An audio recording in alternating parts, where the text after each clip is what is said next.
Karen Longdon, and I work for the Food for Life team on Served here, and I'm with Shelley. So Phil, if you could just introduce yourself please, and give a bit of your background in hospital food, that'd be great. Yeah, of course. Shelley, I'm chair of the NHS Food Review. Well, it seemed a long time ago that I joined the NHS, that's for sure, and it's back in 1982. I came in as a head chef in the Southwest, very much from the hospitality industry. And then I was asked to join the management team to retail, and then led as catering services manager. And around 8 or 9 years ago, I joined the facilities team in Taunton. And recently, the acute hospital, mental health and community hospitals have joined up to make a really large trust within Somerset. And I'm deputy head of facilities now in that role. Fantastic. Yeah, quite a journey then. I can imagine that you've seen some changes. Can you just explain what the hospital food review is, and why was there a call for it? How did you end up getting involved in that?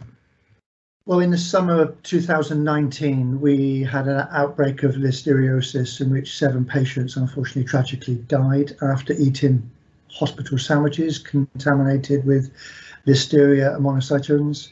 Following this, the Health Secretary Matt Hancock announced a root and branch review of food served and sold in hospitals. The scope of the review was also around safety, nutrition, quality, production methods, and all food that's served throughout the hospital remit. Fantastic. And what's been your role in that review?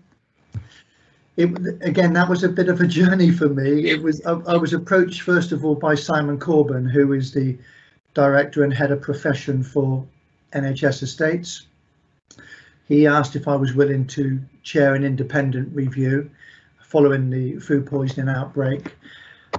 Once I agreed and we had discussions, the name was put forward to Simon Stevens, NHS Chief Exec, and then it was put forward to Matt Hancock. And after a few weeks, I was given the go-ahead to form an appropriate panel, recommend an advisor, which was actually done at quite late notice, and then agree to write a report over a 4 or 5 month period. Yeah, and I guess that's turned into quite a long period with the situation that we're in at the moment. How have you found the work? Have you enjoyed it? Has it been rewarding and enjoyable, or has it been more of a challenge? Well, working with NHSI and the Department of Health has certainly been fulfilling, and personally for me it's been life-changing. The reason for that is I selected a panel that I knew would be knowledgeable, honest and committed, but they have given so much more than that. And that's been the bit for me, is being with people so regularly that have given everything to not just catering, but around patient care through food, through nutrition, through hydration. You know, I feel incredibly proud and honoured to be asked to lead the team, and of course producing a key document that I hope will help us to strategically make the right decisions. Yeah, and I know that Prue Leith's been working with you on it as well as an advisor. Has she been quite hands-on? I can imagine that she would be. Yeah, from everything I've seen of her. How have you found working with Prue? She has been absolutely brilliant, because as soon as it was announced, we had a very long phone call, and she made it quite clear that I was the chair, she was the advisor, she was not going to interfere. She wanted to be the glitter that was sprinkled around, you know, and she would help us at the right time to be able to actually talk to ministers and say, you know, I put my name to this and I want results, and we've used that really effectively. So she's always been there when I've needed her, but what she hasn't done is saturated us with her opinion. So I think the panel, the site visits, and me personally, we feel that Prue was the right choice, and there's been a massive benefit. Great, that's really good to hear. How did you visit to hospitals, how were they received from the hospitals? Because we know how busy everybody is, and just wondered how they were received, and were you surprised at the level of good practice or even poor practice that was happening when you did those visits? Well, planning hospital visits, they need due care and attention. It is not about turning up and catching anybody out. It's about, first of all, ensuring that we cover all areas. So we need to ensure that we cover acute, community and mental health. We need to cover all types of services, you know, fresh cook, cook freeze, cook chill, plated. You know, people need to feel they're part of the review. We were certainly welcome to all sites and could have added a lot more, but for the time constrictions, that was difficult. What we did see were different levels of quality.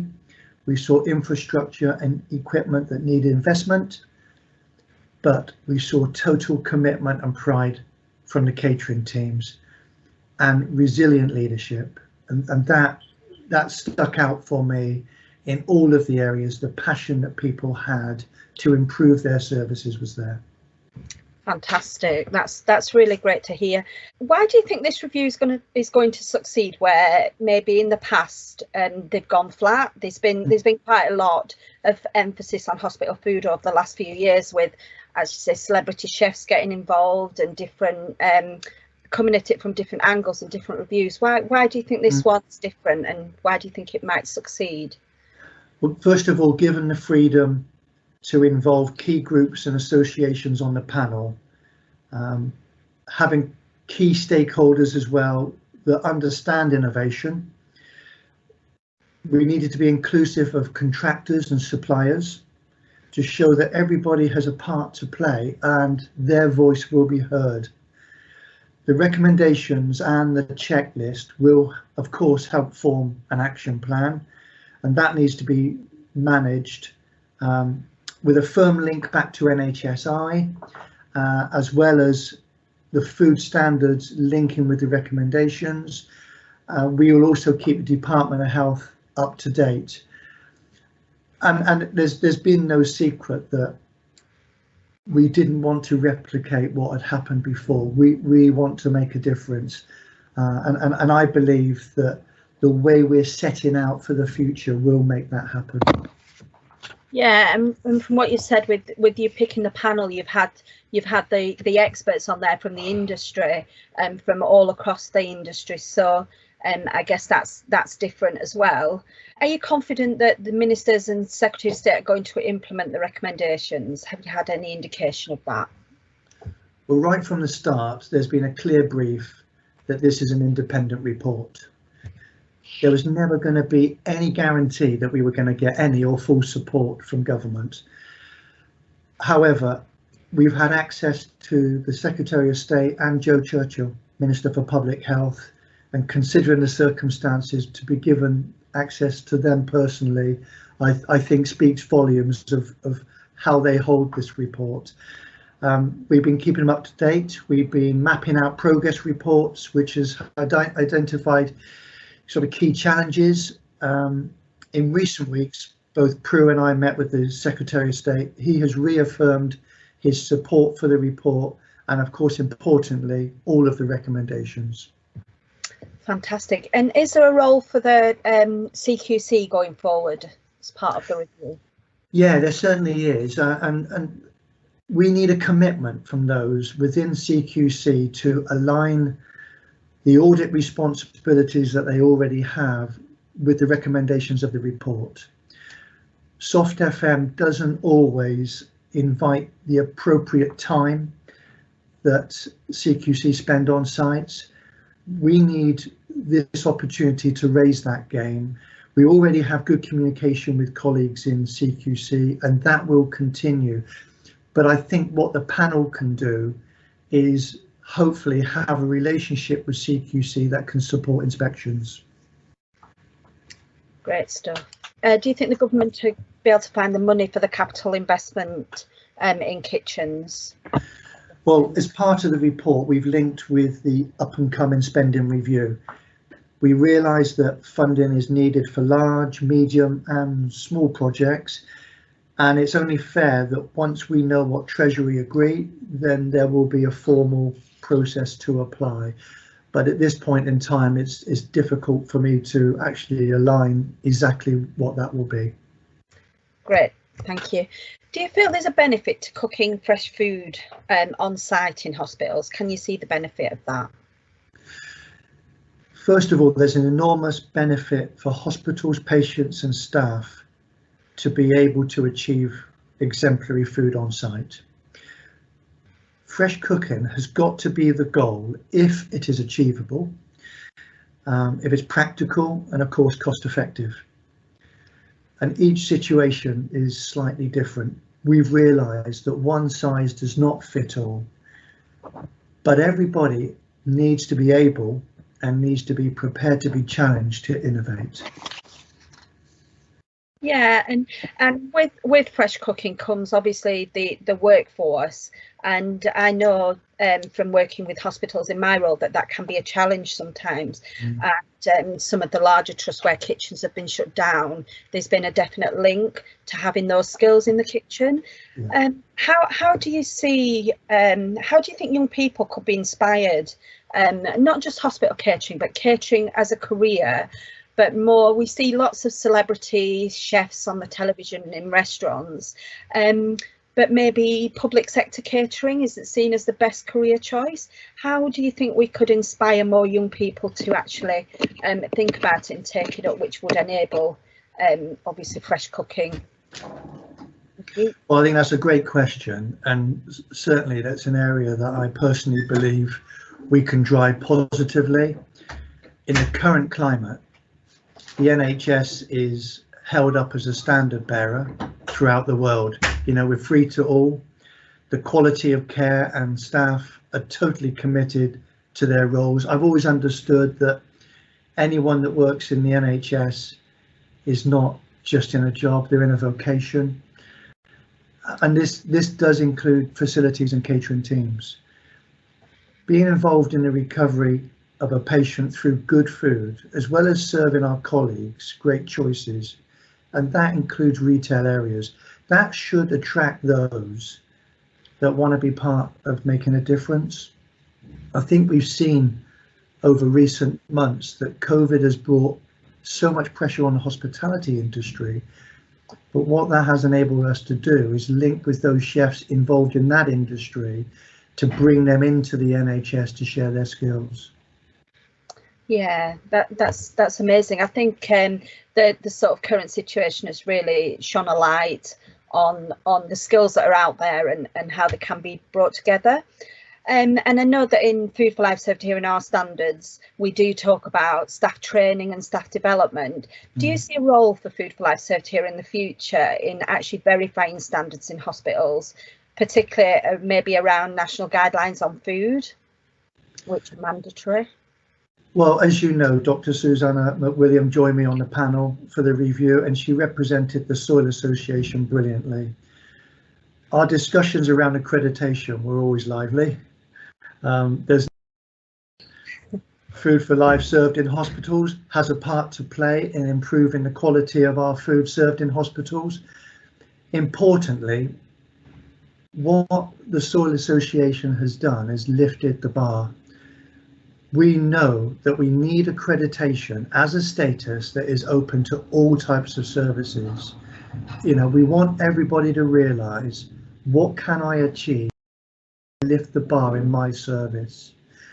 So yes, there's certainly a part to play, but I think all of us have a part to play in driving standards forward.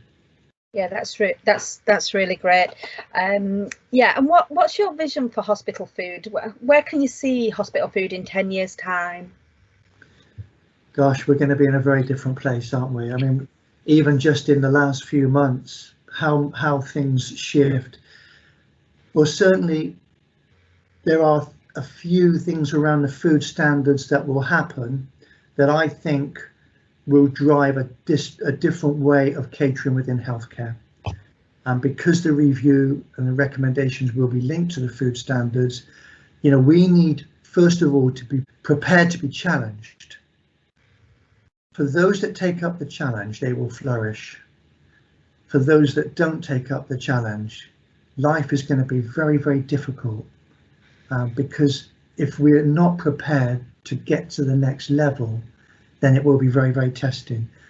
What we must do is build up our strength through people like the healthcare organisations, through hospital catering, through the British Dietetic Association and our nursing colleagues, because being on a platform together certainly builds confidence and it builds credibility. Regional and national Chef of the Year competitions will help to raise our profile. They'll also help the public understand the skills and the responsibilities and of course the passion that we have, and it can create a sense of occasion that our patients, staff and visitors in hospitals deserve. We can do so much more. It will take time, but I think that the review will drive that time forward and help us achieve a lot more. Fantastic. Yeah, and what's next for you, Phil? Now, you know, this work's coming to an end. I can imagine that you'd be quite sad to sort of hand it over, and yeah, will you be keeping sort of a check at the reviews of the progress of the review planned, or what's next for you? I've been asked to chair the expert panel. Fantastic. So I won't be letting go. For me, it's a passion now we're setting the standard, but the hard work really starts now. You know, it is no good to us to write a report that disappears. We need a report that gets driven. The expert panel will do that, but I want to maintain a pace that I think is suitable for everybody. And you know, we are aligned to NHSI and the Department of Health, and they want to see progress. They want to see change. So I will make sure that happens.